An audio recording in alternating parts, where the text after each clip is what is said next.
오늘 VIP 새생명 축제에 오신 여러분들을 주님의 이름으로 환영합니다. 우리 한번 같이 옆에 계신 분들하고 인사하시겠습니다. 당신은 예수님의 VIP입니다.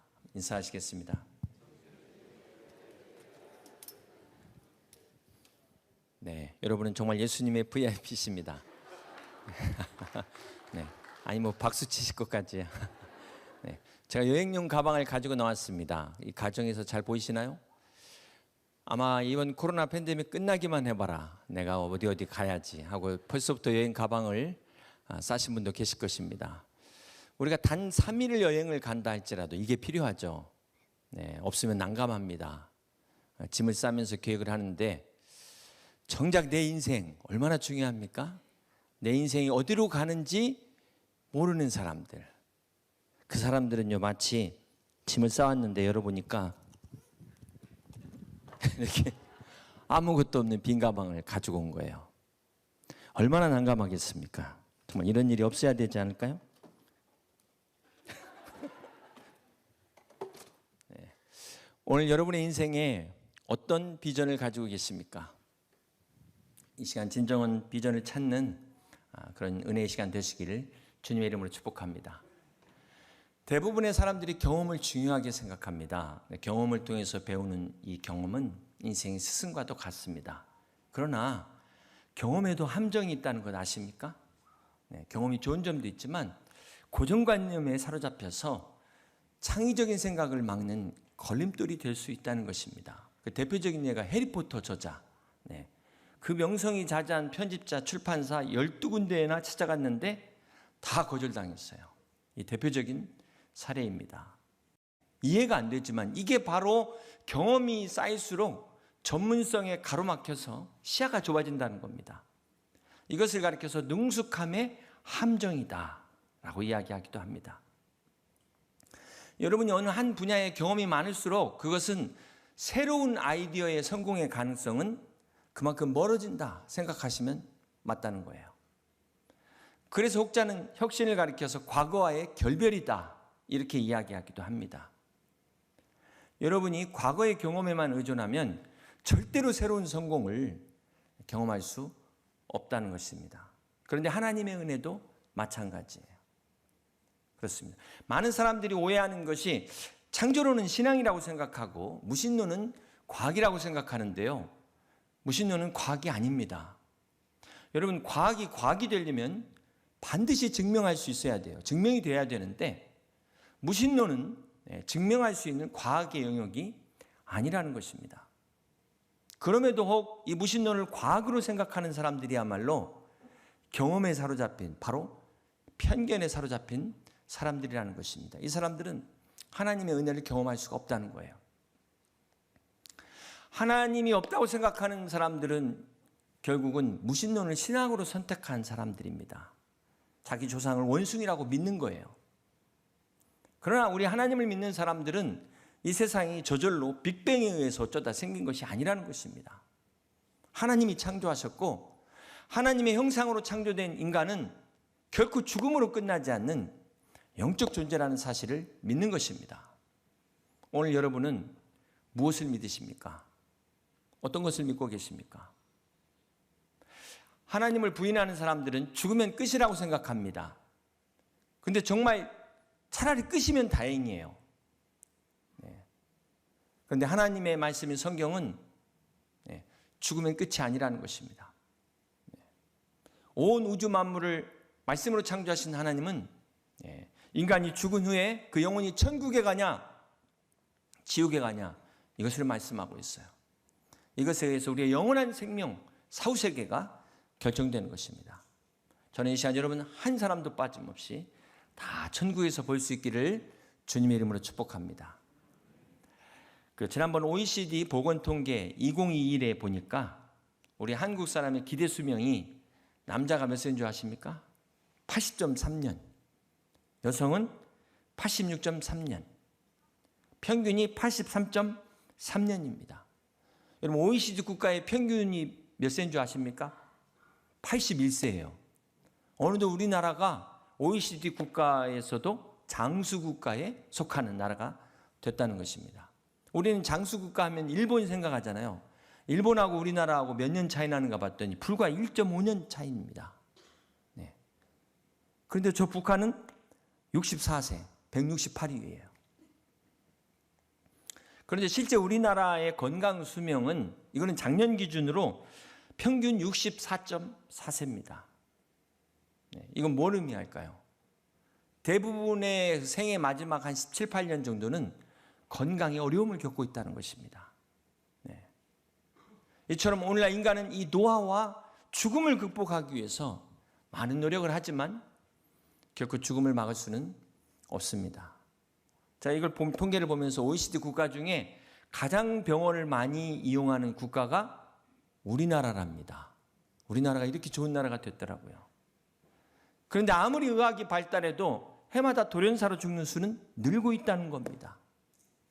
앞으로 과학기술의 발달로 우리가 언제 죽을지를 예측하는 이제 인공지능이 나온다는 거죠. 이제 앱에다 딱 넣으면 내 예상 수명이 나온다는 거예요.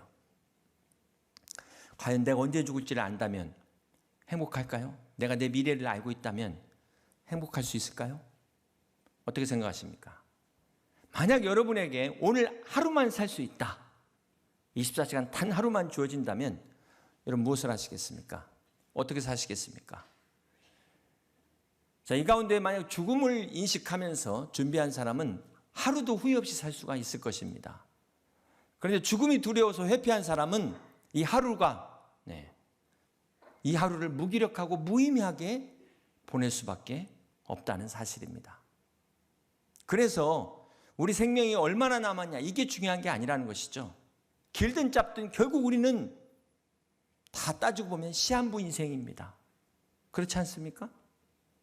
그렇기 때문에 내가 언제 죽냐 그 죽는 그 시점을 아는 것보다도 더 중요한 것은 그렇지 삶이 유한한 것이지 언젠가 우리는 죽는 것 알고 죽음을 제대로 준비하는 것이 중요하다는 것입니다.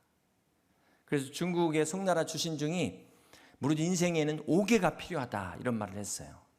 일생에 대한 설계로서 생계와 첫 번째, 그다음에 신계, 가계, 노계, 마지막 4계가 필요하다 그랬습니다.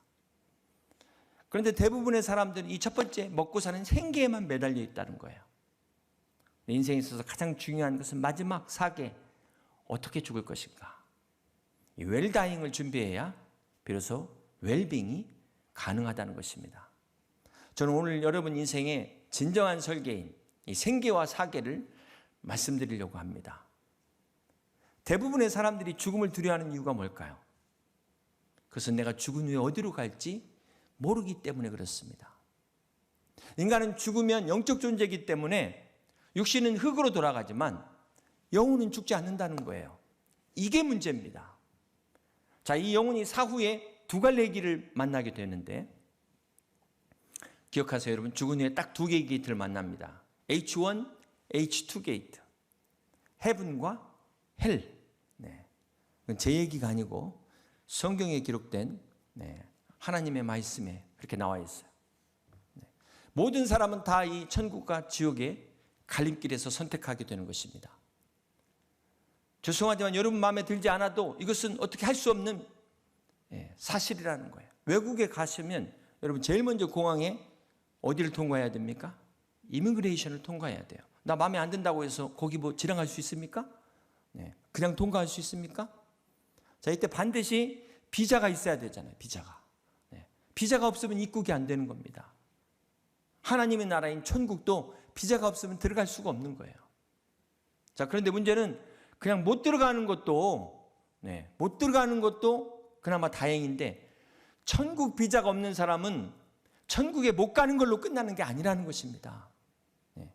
지옥에 갈 수밖에 없는 죄에 대한 심판을 피할 수 없다는 게 진짜 문제라는 거예요. 그래서 여러분 반드시 천국에 가야 되는 것입니다. 여러분 나라마다 법이 있잖아요. 그리고 그 나라의 법을 따르지 않습니까? 마찬가지로 하나님 나라에 들어가기 위해서는 하나님 나라의 법을 따라야 되는 것입니다. 우리 하나님은 거룩하신 하나님이세요. 절대로 죄와는 타협할 수 없는, 함께할 수 없는 그런 전능하신 하나님이십니다. 근데 인간이 죄로 인해서 하나님과 분리되고 하나님과 원수가 된 이 상태에서는 하나님 앞에 갈 수가 없어요. 이것이 인간의 현 주소라는 것입니다. 혹 여러분 중에 나는 한국에 태어나고 싶었는데 태어났다. 뭐 이런 분 계십니까? 네. 태어나 보니까 대한민국 아니에요? 그나마 북한이 아닌 것이 얼마나 감사합니까? 태어나 보니까 우리 부모님 아닙니까? 태어나 보니까 남자더라고요. 태어나 보니까 여성이잖아요. 마찬가지로 우리는 원투는 원치 않던 모든 사람은 태어나서 보니까 태초부터 세상에 죄가 들어온 상태에서 우리가 태어났다는 것입니다. 이미 죄인된 세상에 우리가 들어왔다는 거예요. 그래서 우리는 하나님 나라에 들어갈 수 없다는 것이 성경이 말씀하고 있는 진리입니다. 그래서 우리는 절망적인 상태에 빠질 수밖에 없는 것이 인생이라고 성경은 말씀하고 있어요. 그런데 이 복음은, 굿뉴스는 바로 우리 하나님이 사랑의 하나님이시라는 것입니다. 그래서 성경 요한복음 14장 1절에 이렇게 말씀합니다. 너희는 마음에 근심하지 말라. 하나님을 믿으니 또 나를 믿으라. 함께 봅니다. 내 아버지 집에 거할 것이 많도나 그렇지 않으면 너희에게 일렀으리라. 내가 너희를 위하여 거처를 예비하러 가노니. 가서 너희를 위하여 거처를 예비하면 내가 다시 와서 너희를 내게로 영접하여 나 있는 곳에 너희도 있게 하리라. 주님이 말씀하셨습니다. 이렇게 바로 독생자이신 예수 그리스도를 통하여 죄인인 우리가 하나님 나라에 들어갈 수 있는 길을 예비하신 것입니다. 이것이 굿 뉴스, 복음입니다. 하나님이 세상을 이처럼 사랑하사 독생자를 주셨으니 이는 그를 믿는 자마다 멸망하지 않고 영생을 얻게 하려 하심이라 말씀하신 것입니다. 이렇게 하나님이 정하신 때를 카이로스라고 말합니다. 그렇게 기약대로 우리를 살리시기 위하여 하나밖에 없는 외아들 독생자를 이 땅에 보내시고 우리를 위하여 십자가에 대신 죽게 하신, 이것이 바로 하나님의 사랑입니다. 이 얼마나 놀라운 사랑입니까? 덴마크의 신학자 키엘케고르는 이 하나님의 사랑을 이렇게 표현했습니다. 어느 왕자가 말을 타고 시골로 사냥을 나갔는데요. 하루는 빈민촌을 지나가게 됐습니다. 그런데 거기서 그만 너무나 아름다운 여인을 만난 거예요. 정말 천사같이 맑고 아름다운 여인을 봤는데 잊혀지질 않는 겁니다.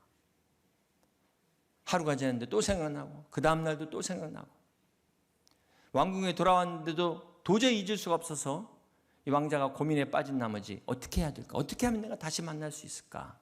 어떻게 하면 내 마음을 전할 수 있을까? 왕자의 옷을 입고 갔다가는 도망갈 게 뻔하니까 결국 고민 끝에 왕자의 옷을 벗습니다. 그리고 평민복을 입고 그 시골 마을로 찾아갑니다. 찾아간 게 아니라 그냥 거기서 아예 방을 하나 얻어가지고 몫으로 살게 돼요.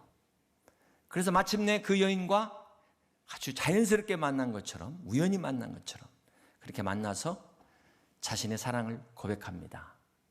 이 왕자의 사랑을 깨달은 이 여인이 이 사랑을 받아들여서 마침내 왕궁에 들어가 왕후가 되었다는, 믿거나 말거나. 네. 여러분, 이런 이야기가 소설에 나오고 드라마에서 나오는데 실제로 이보다 더 큰 사랑이 오늘 본문에 나타난 하나님의 사랑이라는 것입니다. 이 하나님의 사랑을 로마서 5장 8절이 이렇게 말씀하고 있어요. 우리가 아직 죄인 되었을 때 그리스도께서 우리를 위하여 죽으심으로 하나님께서 우리에 대한 자기의 사랑을 확증하셨느니라 말씀하고 있습니다. 우리가 하나님의 사랑을 전혀 알지 못했을 때, 꿈에도 생각지 못했을 때 하나님은 우리를 먼저 사랑하셨다는 것입니다. 여러분, 짝사랑 해보셨습니까?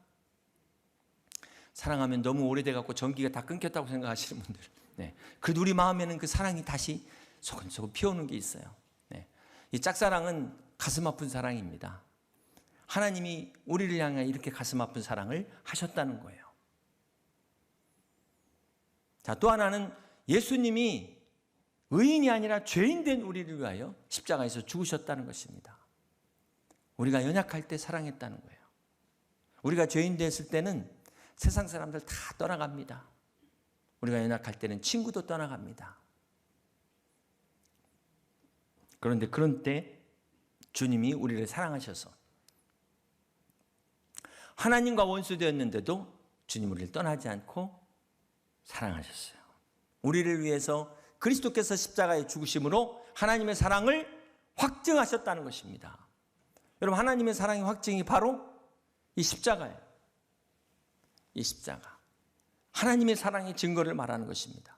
하나님의 사랑이 어디 있냐? 바로 저 십자가에 주님이 내 대신 못 박히심으로 저와 여러분을 향한 하나님의 사랑을 확증하셨음을 믿으시길 바랍니다. 이 얼마나 놀라운 사랑입니까? 여러분, 왜 이 십자가가 중요할까요? 십자가는 인간이 해결할 수 없는 죄를 해결하는 하나님의 능력이기 때문에 그렇습니다. 그래서 우리는 십자가 하면 하나님의 사랑을 생각하지 않을 수 없고, 하나님의 사랑하면 저 십자가를 생각하지 않을 수 없는 것입니다. 사랑하는 성도 여러분, 이 죄 문제는 인간의 능력으로 해결할 수가 없습니다. 전 세계 모든 석학들이 다 모여가지고 머리를 맞대도 해결할 수 없는 거예요. 엊그제 참 우리 기술로 누리호가 발사됐는데요, 안타깝게도 미완의 성공으로 끝났습니다. 그 실패의 이유를 보니까 3단 로켓이 마지막 분리되면서 그 엔진 연소 46초가 부족해가지고 지난 12년간 준비한 게 안타깝게 절반의 성공으로 실패하고 말았어요. 물론 다음번에는 성공할 줄로 믿습니다. 그렇지만 아무리 노력해도 인간의 힘으로 안 되는 게 있다는 거예요. 전 인류가 모여가지고 머리를 쌓아도 안 되는, 바로 죄의 문제, 우리 영생의 문제라는 것입니다. 이거는 우리가 죽었다 깨도 해결할 수 없는 문제입니다. 왜냐하면 로마서 6장 23절에 죄의 싹은 뭐라고요? 사망이요, 하나님의 은사는 그리스도 예수 우리 주 안에 있는 영생인 것을 믿으시길 바랍니다. 죄값이 사망인데 누가 해결할 수 있겠습니까? 여러분, 정말 죄송한데요, 석가모니도 고타마 시타르타도 자기 죄로 죽었어요. 자기 죄 때문에 죽었습니다. 지금 누구를 살릴 수 있다는 말입니까? 그렇기 때문에 죄가 없으신 하나님만이, 바로 예수님만이 우리의 죄를 해결할 수 있다는 것입니다. 다른 방법이 없다는 거예요. 여러분, 전 세계가 지금 코로나 팬데믹에서 아직도 헤어나오지 못하고 있습니다. 지금 인류의 과학과 이학 모든 게 다 총동원됐는데도 아직까지 바이러스 문제 해결하지 못하고 있잖아요. 아무리 많은 약, 얼마나 많은 약이 있습니까? 아직까지 치료제가 없어요. 자, 이처럼 인류가 지금 죄 팬데믹 가운데서 수많은 영혼들이 죽어갑니다. 여기저기에서 막 죽어가는데 여기에 구원이 있다, 저기에 구원이 있다? 정신 차려야 돼요. 다 사기입니다. 죄값은 사망으로 자기가 죽는데 어디 구원이 있다는 말입니까? 이것은 하나님의 능력 아니고서는 인간의 죄를 해결할 수가 없다는 사실을 믿으시길 바랍니다. 여러분, 우리가 분명히 알아야 될 것이, 만약 우리 주님이 부활하시지 않으셨으면요, 우리 예수님도 인간이셨어요. 예수님도 자기 죄로 돌아가신 겁니다. 우리도 여전히 죄 가운데 죽는 거예요. 그러나 우리 주님께서 부활하심으로 우리 주님이 하나님이신 것을 증명하신 거예요. 죄가 없으신. 그리고 우리 주님이 십자가에 못 박히신 것은 바로 내 죄 때문에 십자가에 못 박히신 것을 보여주신 것입니다. 그래서 우리가 예수님의 부활을 믿는 것이 중요한 거예요. 사랑하는 성도 여러분, 십자가는 액세서리가 아닙니다. 이 십자가는 사형틀이었어요. 사형틀. 죄를 상징하는 것입니다. 죄값을 상징하는 이 십자가, 수치스러운 십자가가 어떻게 은혜가 되고 어떻게 영광이 될 수 있을까요? 바로 우리 주님의 부활 때문이라는 거예요. 우리 주님이 부활하심으로 말미암아 우리에게 새 생명, 영원한 생명을 주신 것입니다. 그래서 십자가의 도가 멸망하는 자들에게는 미련한 것이지만 구원을 얻는 우리에게는 하나님의 능력이라고 말씀하고 있는 것입니다. 그렇습니다. 여러분, 십자가가 하나님의 능력이며 하나님의 지혜인 것을 믿으시길 바랍니다.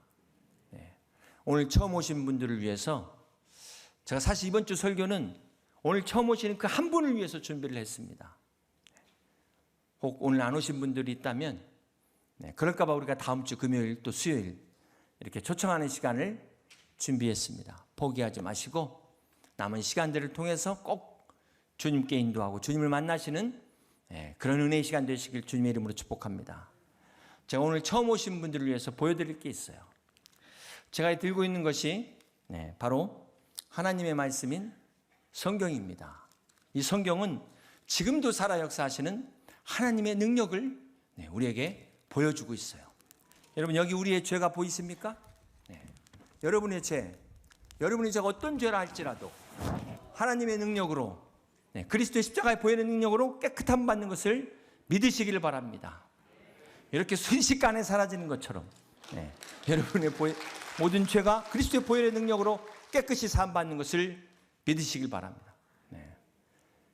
사랑하는 성도 여러분, 우리가 모든 것을 다 가졌어도 이 죄 문제가 해결되지 않으면 실패한 겁니다. 정말 불행한 삶을 사는 거예요.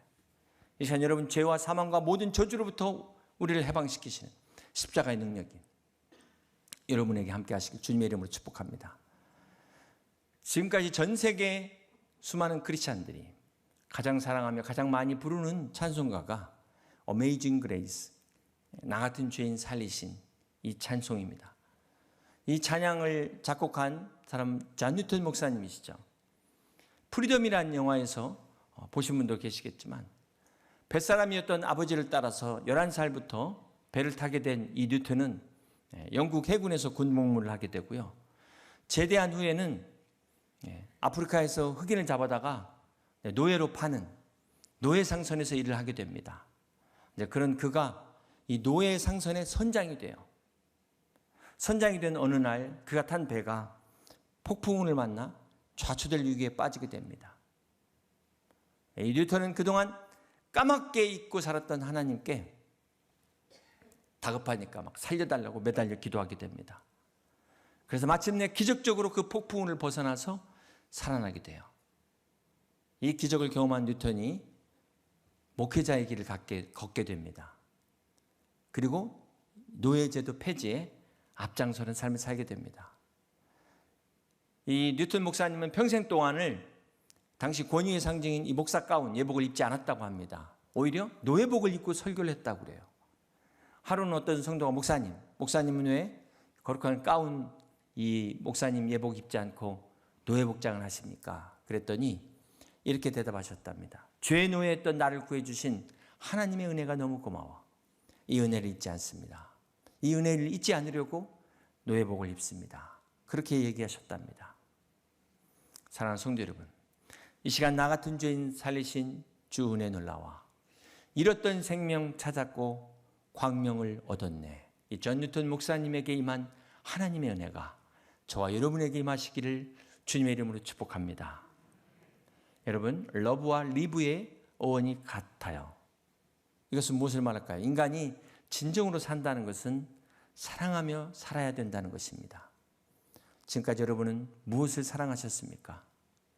여러분의 삶이 세상의 헛된 것들, 썩어질 것들 사랑하지 마시고 진정한 하나님 사랑 깨달으셔서 우리를 사랑하신 그 주님을 사랑하며 사는 정말 아름답고 축복된 복된 삶 되시기를 주님의 이름으로 축복합니다.